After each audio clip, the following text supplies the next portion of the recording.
Hello जी, नमस्ते, राधे राधे। कैसे हैं आप सभी? आई होप आप सब अच्छे होंगे। मैं रितु चौधरी वेलकम करती हूँ आज का अपने नए ब्लॉग में। और आज है 23 मई और फ्राइडे है। और इतनी भयंकर गर्मी पड़ रही है हमारे इधर। दोनों बच्चे कर रहे हैं रेस्ट। दोनों बच्चों की हो चुकी तबीयत ख़राब, दोनों को फीवर है। और सुबह दवाई दी थी, सुबह से उठे नहीं हैं। एक बार उठे थे, थोड़ा सा नाश्ता किया था, उसके बाद दवाई लेके फिर से सो गए हैं। दोनों को एक साथ फीवर आया है।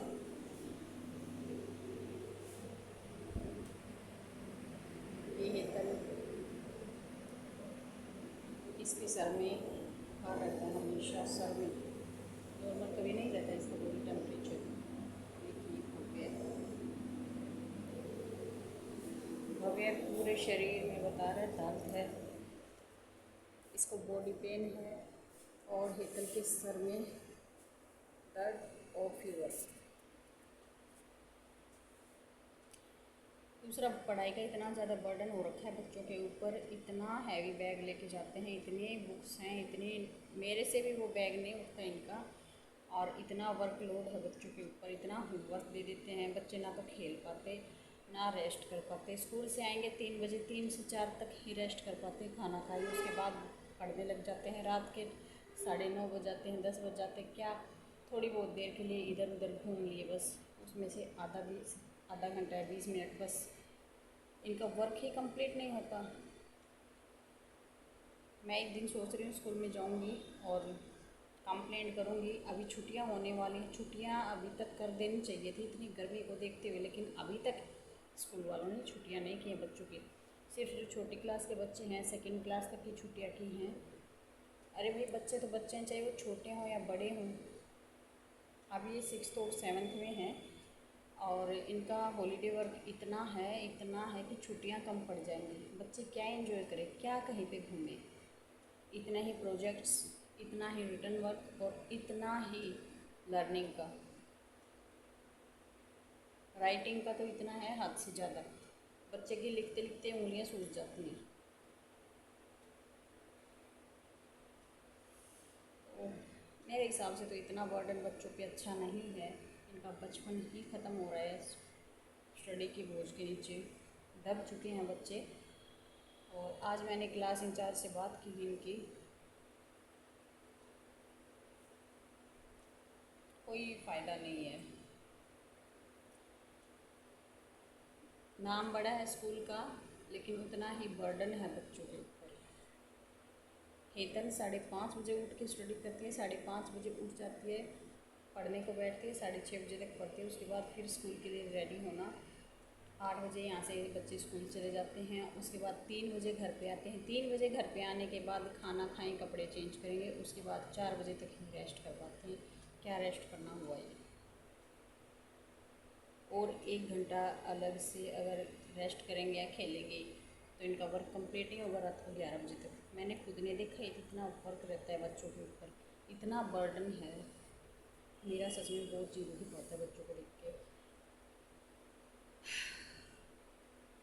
ऊपर से बोल रहे हैं ट्यूशन करवा दो। ट्यूशन करवाएंगे, टाइम कहाँ मिलेगा बच्चे को। फिर ट्यूशन पे भी अलग से वर्क मिलेगा। इसलिए मैंने बच्चों का कोई ट्यूशन नहीं करवा रखा। बेटी मेरी अच्छी है, पढ़ाई में इंटेलिजेंट है, उसकी कैचिंग पावर अच्छी है। और बेटा है थोड़ा सा लूज है, लेकिन इसको भी धीरे धीरे धीरे धीरे हेतल अपने तरीके से करवा लेती है सारा वर्क इसका। और मुझे आप लोगों के साथ एक बात और शेयर करनी है। जैसा कि मैंने बताया था, मेरी फैमिली के साथ में डिस्प्यूट चल रहा है और काफ़ी सारे केस चल रहे हैं, जिसमें हाफ मर्डर भी है। और हाफ मर्डर में भी सब गवाही वगैरह हो चुकी है। बस कुछ महीने की बात है, डिसीजन आ जाएगा, ऑर्डर हो जाएगा केस में। और एक सेकंड मेरा था DV एक्ट का, डोमेस्टिक वायलेंस का, जिसमें मेंटेनेंस भी ऐड होता है। तो वो अपने फेवर में ऑर्डर हो चुके हैं। मेरा मेंटेनेंस अलाउ हो चुका है।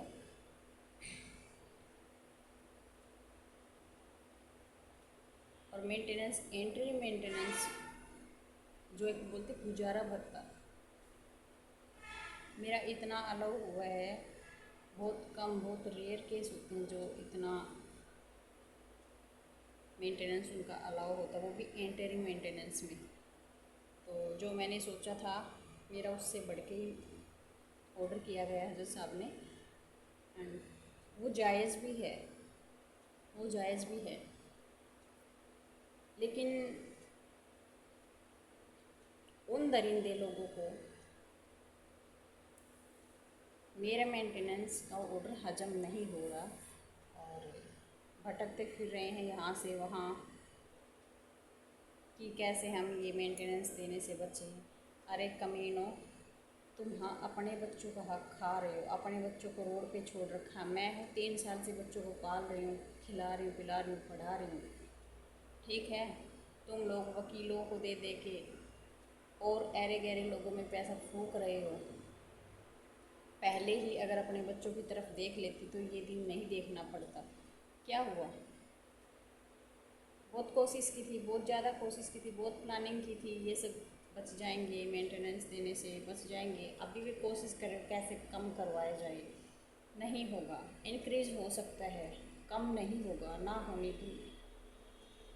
ये मैं आज बोल रही हूँ, ना कम होने दूँगी, इंक्रीज़ करवा सकती हूँ।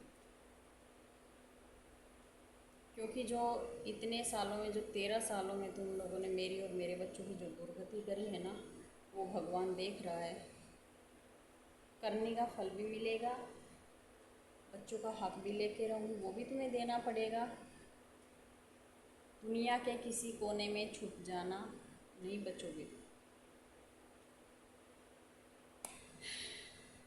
दूसरा, मेरी यूट्यूब फैमिली में आप लोगों को बता देती हूँ, मेरे साथ इन लोगों ने इतनी दरिंदगी की थी, इतनी दरिंदगी की थी, जिसमें मेरे भाई भी शामिल थे करवाने वाले, और भी बहुत लोग शामिल थे। प्री प्लान से मेरे को मारने का इन्होंने पूरा प्लान बना लिया था और मार भी दिया था। वो तो भगवान की दया से मैं बच गई थी।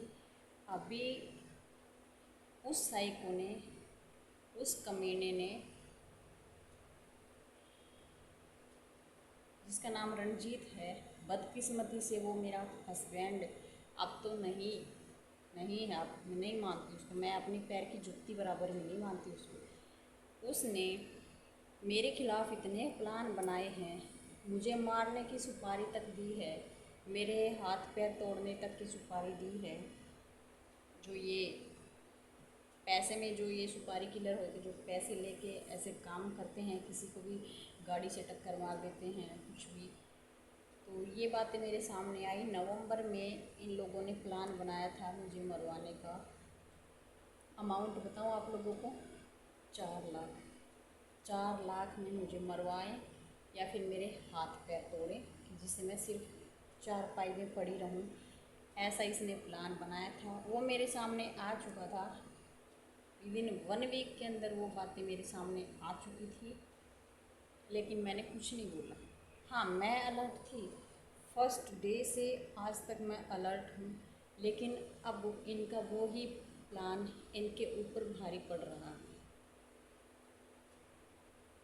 मैं चाहती तो इनकी बेल कैंसिल करवा सकती थी, बेल कैंसिलेशन के लिए मैं हाई कोर्ट जा सकती थी, प्रूफ था, गवाह थे मेरे पास में।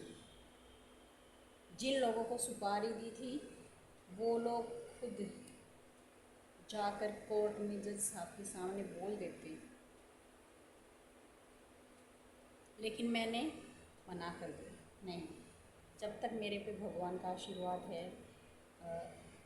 मेरे बच्चों की किस्मत है, तब तक मैं जिंदा रहूँगी। और मैं तो नहीं मरी, मेरे तो हाथ पैर नहीं टूटे। अब आगे तुम कर सकते हो तो कर लेना। उनका ये है कि उनको पता है सज़ा तो होनी है तुम्हें, हाफ मर्डर में सज़ा तो काटनी है, क्यों ना इसको जान से मार के ही सज़ा काट ले। ये इनकी सोच, ये इनकी थिंकिंग। और मैं ये बोल रही हूँ, अगर तुम्हारा प्लान तुम्हारे ऊपर ही भारी पड़ जाएगा तो इतनी सस्ती, इतनी अकेली भी नहीं हूँ मैं, जितना तुम लोगों ने समझ लिया। कोर्ट में जाके मेरी इमेज ख़राब करते हैं, मेरे को गंदे गंदे वर्ड वर्ड बोलते, गालियाँ देते, क्या मुझे कोई फ़र्क नहीं पड़ता। तुम लोग कीचड़ हो, मैं कीचड़ में पत्थर नहीं फेंकती, नहीं मारती। हाँ, धीरे धीरे धीरे धीरे तुम्हारी अक्ल जरूर ठिकाने लेके आऊँगी। और जिस दिन मेरे पे दोबारा से अगर मेरे कैरेक्टर पे, मेरी इमेज पे उंगली उठी या किसी के सामने बोला, मुझे बेइज्जत किया, तो भगवान कसम मेरा जूता और तुम्हारा थोबड़ा। बहुत जल्द वो तुम्हारी हरकतें देखते हुए मेरे को लग रहा है कि वो दिन बहुत जल्दी आने वाला है। मुझे डर नहीं लगता किसी का कुछ भी। तुम्हें जहाँ जाना है, जिससे जो भी एडवाइस लेनी है, जिससे जो भी काम करवाना है तुम करवाओ, मैं अपने तरीके से अपना काम करूँगी। दो कौड़ी की इज्जत नहीं है इन लोगों की। नारनौल में इन लोगों की दो कौड़ी की इज्जत नहीं बची। और प्लान बनाते हैं इतने बड़े बड़े, बड़े मास्टरमाइंड है। और एक वो बुढ़ा, वो सबका बाप, डेली नई नई बातें मेरे सामने आ रही हैं। ठीक है, छाछ तो बोले, छालनी भी बोल रही है, हैं? दो कौड़ी की इज्जत नहीं बच रही। एक वो बुढ़ी घोड़ी लाल लगाम, इसकी माँ ने जो गंद फैलाया है नारनौल में, पहले मुझे इतना नहीं पता था, सुनने में आया था, लेकिन अब तो भगवान, क्या ही बताऊँ मैं, भगवान कसम इतने लोगों ने मेरे को असलियत बताई, सेम बातें बता रहे हैं। कौन सा अड्डा था, क्या काम करती थी, कहाँ पर बैठती थी। एक मेरे को तो बोलने में भी शर्म आ रही है। आज मेरे को खुद को गिल्टी फील हो रहा है कि मैं ऐसे परिवार की बहू बन के आई थी। छी, वो लोग मेरे पे लांछन लगा रहे हैं, लगाओ, कोई दिक्कत नहीं है। कभी बोल रहे हैं लिव इन में रह रही है किसी के साथ में, प्रूव करो ना। लिव इन में रहने के लिए लिव इन की सर्टिफिकेट होती है, अनपढ़ गंवारो, दिखा दो। मेरी कहीं भी रिकॉर्ड में चढ़ी है तो कहीं भी मेरे पास लिव इन सर्टिफिकेट है, किसी के साथ रह रही हूँ उसको सामने ले आओ। कुछ भी वक्त दोगी, पागल समझा है क्या मेरे को? मेरे को ये काम करने होंगे, तरीके से करूँगी, डाइवोर्स लूँगी, दूसरी शादी करूँगी आराम से, या लिव इन में रहूँगी। कर सकती हूँ मैं, लेकिन अभी तक नहीं किया है। आगे जब करना होगा मैं कर लूँगी, तरीके से करूँगी ना, कानून के तौर तरीक़ों से करूँगी। मैं तुम्हारे जैसे नहीं हूँ। तुमने तो दिल्ली में ला के रख लिया था एक रखेल को, मैंने तो नहीं रखा किसी को ऐसे। और रखूँगी तो तुम क्या कर लोगे? कर सकते हो कुछ? नहीं, कुछ नहीं कर सकते। फालतू बोल रहे, थोबड़ा तुड़वाओगे। इससे ज़्यादा फालतू बोलने के अलावा तुम्हारे से कुछ होना जाना भी नहीं है। तो सोच लेना, समझ लेना। बची कुची ज़िंदगी जो थोड़े दिन अभी तुम बाहर मंडरा रहे हो, ये आराम से निकालनी है, या फिर उससे पहले ही अंदर जाना है, वो भी पिट पट के। और जितने प्लान बनाने हैं बना लो, कोई फ़र्क नहीं पड़ेगा, 1% भी फ़र्क नहीं पड़ेगा। बिल्कुल बिना डरे अपना काम करती हूँ, बिना डरे घूम रही हूँ, 1% भी डर नहीं लगता। और एक बात बता देती हूँ, अकेली भी नहीं हूँ, मेरे साथ कुछ भी हुआ तुम ये देख लेना कितनी लंबी लाइन लगेगी, तुम्हारा पूरा मोहल्ला कम पड़ जाएगा। सारी बातें मेरे पास आ चुकी हैं, तुम्हारे ही मोहल्ले के लोग साथ में आएंगे, सामने आएंगे मेरे साथ। तुम्हारा तो बाइकआउट कर रखा है, तुम्हारी तो कोई इज्जत है नहीं। ये वीडियो स्पेशल तुम्हारे लिए, तुम्हें जवाब दे रही हूँ। जो तुम कोर्ट में आके जो हरकतें कर रहे हो ना, जो हरकतें की हैं, और मैं चुपचाप सहन कर रही हूँ, क्यों? ऐसे ही उसका जवाब दूँगी थोड़े टाइम बाद। और अब की बार की जुबान नहीं चलाऊँगी मैं, सीधा जूता निकाला मुँह पे, बाप हो या बेटा हो। और कोई तीसरा तेली सामने आए, चाहे वो कोई वकील हो या कोई भी इनका शुभचिंतक हो, वो भी आके देख लेना, उनकी भी बत्ती गुल कर दूँगी। मुझे डर नहीं लगता, प्रूफ के साथ बात करती हूँ मैं। तो बाकी बड़े फड़फड़ा रहे हैं, बहुत ज़्यादा फड़फड़ा रहे हैं, फड़फड़ाते रहो। मुझे जो करवाना था वो करवा चुकी, मेरा मेंटेनेंस अलाउ हो चुका, मुझे और क्या चाहिए। सब्र का फल मीठा होता है। मैंने कोई जल्दबाजी नहीं की अपने काम में, कोई भी जल्दबाजी नहीं की। ये तो सिर्फ एक केस का डिसीजन है, आगे आगे चलते जाओ।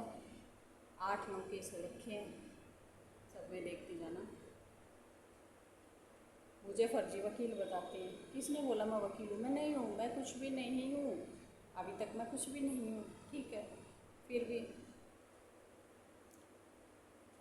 लोग जानते पहचानते हैं, इज्जत भी करते हैं।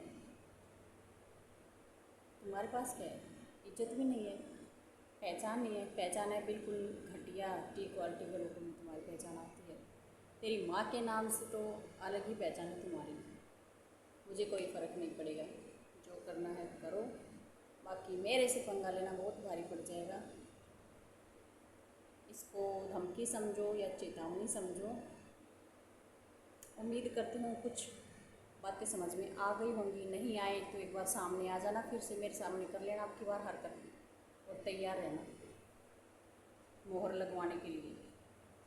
तो जी चलो ठीक है, इस वीडियो को करते हैं मैं यहीं पे एंड, और मिलते हैं अभी कंटिन्यू नई वीडियो में, और बताएंगे आपको इन दरिंदे लोगों की कहानियाँ, इनके किस्से। तब तक के लिए बाय। और हाँ, मेरी वीडियो को शेयर करें, लाइक करें और पॉजिटिव कमेंट्स करें, और अपना सपोर्ट मेरे को बनाए रखें।